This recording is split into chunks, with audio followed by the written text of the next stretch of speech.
మీ business ఏదైనా మీ ఊర్లో promotion చేయాలంటే అది సుమన్ టీవీతోనే సాధ్యం. ఇప్పుడే సంప్రదించండి. నమస్తే, welcome to Suman TV Kothagudem. భారతదేశంలో చాలా మందికి ఫుడ్ హ్యాబిట్స్ లో మెయిన్ కన్జంప్షన్ వచ్చేసి రైస్. అదే దక్షిణ భారతదేశంలో ఎక్కువగా రైస్ ని ప్రిఫర్ చేస్తూ ఉంటారు. మనకి మార్కెట్ లో దొరికే రైస్ ఒకటి, పొలంలో సాగయ్యే రైస్ ఒకటి. మరి ఇక్కడ కొత్తగూడెంలో ఒక రైతు తన 55 ఎకరాలలో మొత్తం వరి సాగు చేస్తాడంట. ఆ వరిలో కూడా 16 రకాల వరి వంగడాలు ఉన్నాయంట. మరి ఆ వంగడాలు ఏంటి, ఎలా సాగు చేస్తారు, దాని సీడ్ ని ఎలా డెవలప్ చేస్తారు, అవి మార్కెట్ కి వచ్చేసరికి మన వరకు ఎలా వస్తున్నాయి, ఇలాంటి వివరాలన్నీ నేను తెలుసుకోవడానికైతే ఆ రైతు ఫార్మింగ్ ల్యాండ్ కి వచ్చాను. సో ఎక్కడో కాదండి, ఇది భద్రాద్రి కొత్తగూడెం జిల్లా లక్ష్మీదేవిపల్లి మండలం హేమచంద్రాపుర గ్రామంలో ఉన్న రైతు వెంకటేశ్వర్లు గారు. ఆయన రీసెంట్ ఎన్నో అవార్డ్స్ తీసుకున్నారు బెస్ట్ ఫార్మర్ గా. At the same time recent గా కూడా ఆయనకి ఐకేఆర్ నుంచి కూడా ఉత్తమ రైతు అవార్డు అయితే వచ్చింది. సో ప్రస్తుతం వారితో మాట్లాడి ఈ ప్యాడీ వివరాలన్నీ మనం తెలుసుకుందాం.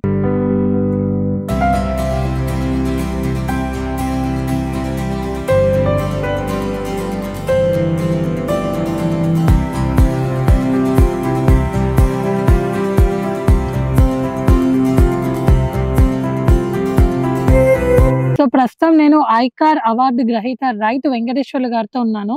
సో వారిని అడిగి అసలు ఎన్ని వరి వంగడాలు ఉన్నాయి, దాంట్లో సీడింగ్ ప్రాసెస్ ఏంటి, సో ఇవన్నీ తెలుసుకుందాం. సార్ నమస్కారం అండి. నమస్కారం అండి. ఫస్ట్ మీ దగ్గర వరి వంగడాలు అంటే వరిలో చాలా వెరైటీలు ఉన్నాయి అన్నారు కదా, అవును, సో అసలు ఏమేమి ఉన్నాయి సార్? ఉంటాం. వరిలో వందల వేల రకాలు ఉన్నాయి, తక్కువేం లేవు. మన దగ్గర ఉన్నాయి ఇప్పుడు 16 రకాల దాకా నేను దీన్ని చేశా. అందులోంచి 16లో ఒక 10 రకాలు ఈ మినీ కిట్ దశలో ఉన్నాయి. ఇది అంటే ఈ కానీ మన మినీ కిట్ దశ అంటే రిలీజ్ కాని రకాలు 10 రకాలు ఉన్నాయి నా దగ్గర. రిలీజ్ అయిన రకాలు ఉన్నాయి ఒక 6-7 రకాలు ఉన్నాయి. రిలీజ్ అయినవి కూడా అన్నీ కలిపితే 16-17 రకాల దాకా 16 రకాలు ఉన్నాయి. అంటే మీ దగ్గర 14-16 రకాల వరి వంగడాలు ఉన్నాయి అన్నారు. దాంట్లో తేడాలు ఎలా తెలుస్తాయి మీకు? తేడాలంటే అసలు ఎక్కువ అనుభవం గల వాళ్ళు ఏంటంటే గింజను చూసి కనుక్కోవచ్చు. గింజను చూసి కనుక్కుంటారు. మేము కొన్ని రకాలని వెంటనే ఇది ఫలానా వెరైటీ అని ఊహినే అవగాహన అయింది. లావు సైజులు ఉంటాయి, సన్న ఉంటాయి, పొడుగు ఉంటాయి, కుర్సు ఉంటాయి. ఈ వడ్లలో కూడా ఒకే తిరుగు, అన్ని ఒకే తిరుగు ఉండవు. మన చూసేవాళ్ళు అందరూ చూడలేరు కానీ కొంతమంది గ్రహించలేస్తారు. నా సుమంట అనుభవం గల వాళ్ళు అంటే ఊగిన ఫలానా వడ్లు చూడ ఈ వడ్లు సాంబా కావు చెప్పలేతాం. 15-0-48 ఉంది ఎక్కువ మన ప్రాసెస్. అది వడ్లని పట్టే అది ఏ రకమైన బియ్యమో చెప్పగలుగుతాం. బియ్యాన్ని చూసినా కనుక్కుంటాం. బియ్యం చూసి కూడా అసలు అది ఫలానా బియ్యమా కాదా. ఎక్కువ ప్రాచుర్యం పొందింది 52-04 అంటే బీపీటీ. ఆ బీపీటీ అవునా కాదా ఊహిని చెప్పచ్చు. చూడంగానే బియ్యాన్ని చూడంగానే బీపీటీ అవునా కాదా, లేకపోతే RNR ఉంది, అదే 15-0-48 అది అవునా కాదా. ఈ 2 వెరైటీలు అంటే మీకు ఎక్కడెక్కడ నుంచో వస్తాయంట కదా, వస్తాయి. మినికిట్లు వస్తాయి, వేరే జిల్లాల నుంచి వచ్చి మీరు వాళ్ళని వడ్లు ఇచ్చి పంపిస్తానన్న. అంటే మీరు ఫార్మింగ్ చేసే విధానం ఏంటి? ఫార్మింగ్ చేసే విధానం అంటే మనము ఏ వెరైటీ ఇయ్యంగానే దాన్ని డివైడ్ చేసి చాలా కల్తీ లేకుండా ముందు నారుమడి దశలో నారు పోస్తాం, ఒడ్లు జల్లి నారు పోస్తాం. ఆ నారుని తీసేటప్పుడు కూడా ఒకదానికి ఒకటి క్రాసింగ్ లేకుండా ఎడం పెడతాం. మళ్ళీ ఎడం పెట్టిన దాన్ని కూడా ఏ మడికి ఆ మడి, ఏ మళ్ళు ఏం వేసిందో మ్యాప్ తీసుకుంటాం, ఒక బొమ్మ లెక్క వేసుకుంటాం. ఏ మళ్ళీ ఈ మళ్ళీ ఒకలా మర్చిపోవచ్చు, నేను లేకపోతే ఇంకో మా వర్కర్స్ ఎవడైనా రావచ్చు. ఫలానా వెరైటీ గుర్తించడానికి సపరేట్ మేము దానికి అన్నిటి సింబల్ పెడతాం. ఒక మాకు సంబంధించిన సింబల్. ఎటువంటి ఎరువులు యూజ్ చేస్తారు మీరు? ఎరువులు వస్తే మేము ఎక్కువ డిఏపి వాడతాం. డిఏపి వాడే కంటే పచ్చి రొట్టె ఎరువు ఉంటుంది. పచ్చి రొట్టె ఎరువుని జీలుగా వేస్తాం, జీలు వేసి దున్నుతాం, దున్నిన తర్వాతనే వేస్తాం. నత్రజని రసాయన ఎరువులు లేకుండా 5 ఎకరాలు పండిస్తా. ఏ రసాయన ఎరువులు వాడకుండా వాటికి పురుగు మందులు కొట్టే పని కూడా ఉండదు. అంటే మీరు ఫేమస్ వచ్చేసి సీడ్ డెవలప్ చేస్తా అన్నారు కదా, ఎలా చేస్తారండి? సీడ్ ని డెవలప్ చేయటం అంటే మేము సొంతగా చేసేది ఒక ఎన్ను తీసుకుంటాం. ఒక ఎన్ను తీసుకొని ఆ ఎన్నులో ఒక 400, 300, 500 గింజలు ఉంటాయి. ఆ గింజలు సపరేటు దమ్ము చేసిన నార్మల్లో ఒక ప్లాస్టిక్ కవర్ కింద తెచ్చి మల్చింగ్ పేపర్ అసమట్టి దాని మీద వేసి దమ్ము చేసిన దాని మీద వేసి దాని మీద బురద పోతాం 2 అంగళాలు 2 అంగళాలు బురద పోసి దాంట్లో మార్కింగ్ చేసుకుని గింజలు గుచ్చుతాం. ఈ 400-500 గింజలు అవి తీసుకొని మళ్ళీ మేను క్షేత్రంలో నాటే నాడు దానికి మళ్ళీ మేము దారం పెడతాం. దారం పెట్టుకొని మార్కింగ్ చేసుకుంటాం. దాంట్లో వచ్చినాయి ఒక 4 కుంచాలు 5 కుంచాలు 3 కుంచాలు అంటే 10 కేజీలు మ్యాక్సిమం 10 కేజీల కాడి నుంచి పైన ఎన్ని ఉంటే అన్ని ఆ 10 కేజీలు ఎకరం పొలంలో పెడితే రెండో పంటకే మేము బోళ్ళ డెవలప్ చేస్తాం సీడ్ని. ఆ సీడు ఒరిజినాలిటీ ఇంకా దేనికి రాదు, బీటకు కూడా రాదు. అంత సీడ్ అంత కరెక్ట్గా మనుషులతోటి గోపించి మ్యాన్ పవర్ తోటి చేస్తాం. సీడ్ అంటేనే మ్యాన్ పవర్ తోటి చేయాలి, మిషన్లతో చేయకూడదు. ఇప్పుడు బయట మనకి నార్మల్ గా సోనా మసూరి, బాస్మతి అని, బ్రౌన్ రైస్ అని, బ్లాక్ అని ఇలా దొరుకుతున్నాయి. అంటే వాటికి కూడా రకరకాల వరి సాగు ఉంటుందా? వరి సాగు అంటే అన్ని దగ్గర ఈక్వలే ఉంటాయి. అన్ని ఈక్వల్ ఉంటాయి. మరి ఎలా డిఫరెన్స్ చేసేది బ్లాక్ రైస్ అంటే దాంట్లోనే మనం పోసేటప్పుడే మనకి తెలుసు బ్లాక్ రైస్ ఏంది బాస్మతి ఏంది. బాస్మతి అనుకోండి మ్యాక్సిమం ఈని కోసేటప్పుడు దాకా కూడా గుర్తుపట్టచ్చు. దాని గింజ లావు ఉంటుంది, పొడుగుంటుంది. అదే బ్లాక్ రైస్ అనుకోండి మన వరి తేడా ఉంటుంది, కొద్దిగా లైట్గా కలర్ అవుతుంది, ఆ బియ్యం నలుపు వస్తాయి, మళ్ళీ ఆకు కూడా నలుపు ఉంటుంది కొద్దిగా లైట్గా. అంటే రకరకాల వరి సాగుకి రకరకాల మార్పులు ఉంటాయి. పోషక విలువల్లో కూడా తేడా, పోషక విలువల్లో కూడా బ్లాక్ రైస్ లో అన్ని పోషక విలువలు మన బాస్మతిలో కూడా లేవు. మళ్ళీ కొంత బెటర్ ఏంటంటే 15-048 ఒకటి ఉంది RNR లో, అది కూడా కొంత బెటర్. అది షుగర్లెస్ అని దాని అంటే బయట అంటే ఈ నెంబర్లు మీకు తెలుస్తాయి. బయట ఇప్పుడు వాడుక భాషలో అవి ఏం బియ్యం అన్నట్టు వాటిని వాడుక భాషలో సోనా అంటారు, సోనా మసూరి అంటారు అంతే. అంటే సోనా మసూరి తర్వాత బ్లాక్ రైస్ అంటే అది వేరే నల్లగా అవపడతాయి, అందరికి అవపడతాయి. బియ్యమే నల్లగా ఉంటాయి కాబట్టి దాంట్లో మీకు ఈజీగా అర్థమైపోతుంది. దాంట్లో ఐరన్ క్వాంటిటీ ఎక్కువ ఉంటుంది, ఉడకవు అసలు. ఆ బియ్యము బ్లాక్ రైస్ని సందకాడ అంటే రాత్రి 7-8 మనం నానబెట్టి ఉదయం మళ్ళీ 9-10 వండేటప్పుడు అప్పుడు వేసుకుంటేనే అవి కొంతవరకు ఉడకగలుగుతాయి. మెత్తను కూడా కావు, ఉడుకుతాయి. కానీ వాటిని ఏం చేయాలంటే వీటిని ఆ నీళ్ళు కడిగి ఏ నీళ్ళు అయితే పెట్టినో ఆ నీళ్ళు పారబోయకుండా వండితేనే దానివల్ల ఎక్కువ ఉపయోగం. అంటే ఇప్పుడు సాగు చేసే విధానాలలో కూడా రకరకాల వరికి రకరకాల రకాలు ఉంటాయా? ఉంటాయి. సాగు చేసే విధానంలో కూడా కొన్ని ఎక్కువ రోజుల పంటలు ఉంటాయి, తక్కువ రోజుల పంటలు ఉంటాయి. మరి సేంద్రియ వ్యవసాయం ఉంటుంది, మరి మామూలుగా ఎరువులు రసాయన. మీరు ఏ సాగు చేస్తున్నారు? నేను సేంద్రియ వ్యవసాయం చేస్తా, రసాయన వ్యవసాయం చేస్తా, రెండు చేస్తా. అంటే మీ దగ్గర నుంచి, అంటే మీరు ఫార్మింగ్ చేసే పద్ధతి నుంచి, ఇప్పుడు మనకి 2 సీజన్లు కదా, రబీ ఖరీఫ్ అని. అవును. అంటే ఈ 2 సీజన్లు అంతవరకు ఎంత పంట వస్తుంది? మాకు ఏదొచ్చినా నాకు మ్యాక్సిమం నేను వేసేది ఒక 30 ఎకరాలు ఉంటుంది. 30 ఎకరాల్లో 15 లక్షల నుంచి పైనే ఉంటుంది నాకు ఇన్కమ్. ఏ ఖర్చులు పోయినా నేను మనుషులతోటి పెట్టినా ఏం పెట్టినా నాకు అంత. 30 ఎకరాలలో ఒకే రకమైన సాగు చేస్తున్నారా? ఒకే రకమైన అంటే ప్యాడీలో రకరకాలు ఉంటాయి. దగ్గర 15 రకాలు చేస్తా, 20 రకాలు చేస్తా, అవసరాన్ని బట్టి చేస్తా. అందులో ఈ ప్యాడీలో ఒక క్రాప్కి ఇప్పుడు 30 ఎకరాలు వేస్తే మళ్ళీ సెకండ్ క్రాప్లోకి వస్తే 20-25 ఎకరాలు వేస్తా. మళ్ళీ ఆదాయం అది వచ్చే రిజల్ట్ ని బట్టి ఆదాయం వస్తే అప్పుడైనా 15 లక్షలే, ఇప్పుడైనా 15 లక్షలే, అట్లా ఉంటుంది.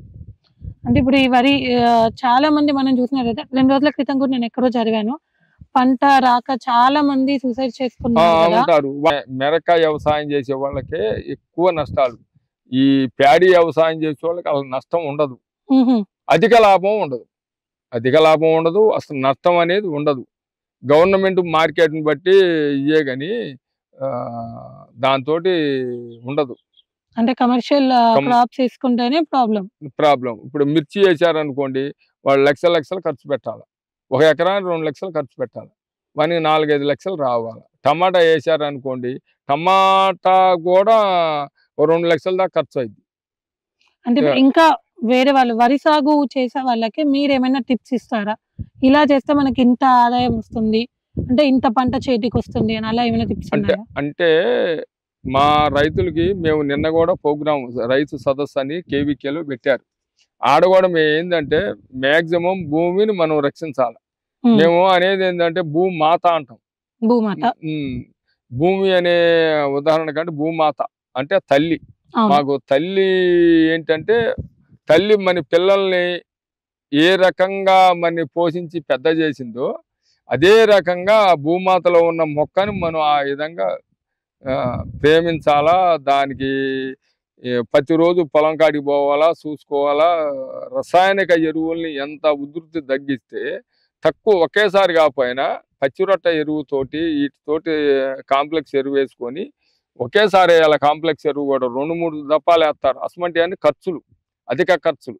పైపర్లో భాస్వరం ఉందనుకోండి, దానివల్ల దోమ వస్తుంది, పురుగు వస్తుంది, అన్ని రకరకాలు ఉంటాయి. భాస్వరాన్ని కూడా దమ్ములోనే వేయాలి, తర్వాత వేయకూడదు. మ్యాక్సిమం వేయకూడదు. ఇప్పుడు మనకి 2-3 సార్లు నా పొలం నల్లంగా ఉండాలా, నా పొలం నల్లంగా ఉండాలా అట్లా పోటీ పడి వేస్తున్నారు. రైతులకి అవగాహన కావాలా. ఇప్పుడు అవగాహన కూడా ఈ కేవీకే వచ్చాక దగ్గర ఒక 20% అవగాహన వచ్చింది.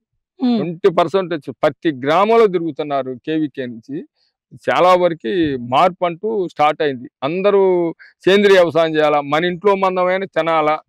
మనం ఒక ఎకరం 10 గుంటలో ఆర్గానిక్ అంటే సేంద్రియ వ్యవసాయం, లేకపోతే ప్రకృతి వ్యవసాయం. ప్రకృతి వ్యవసాయం వాడకుండా వాడేదాన్ని మన ప్రకృతిలో దొరికాయని ప్రకృతి వ్యవసాయం మనకి దొరికాయని. మామూలుగా మనం ఆవు పేడతోటి, ఆవు మూత్రంతో మేము చేసేది ఉంది. ఇప్పుడు మా ఇంటికి వస్తే గాళ్ళు అవన్నీ మేము ఎంత గాడు కట్టించను, ఎంత వాలుగు పెట్టిను, వచ్చిన మూత్రం అంతా ఒకసాటికి పోయేటట్లు అట్లా డివైడ్ చేసి పెట్టిను. కూరగాయలు కూడా నేను మా ఇంట్లో చెట్టు లేనిది లేదు.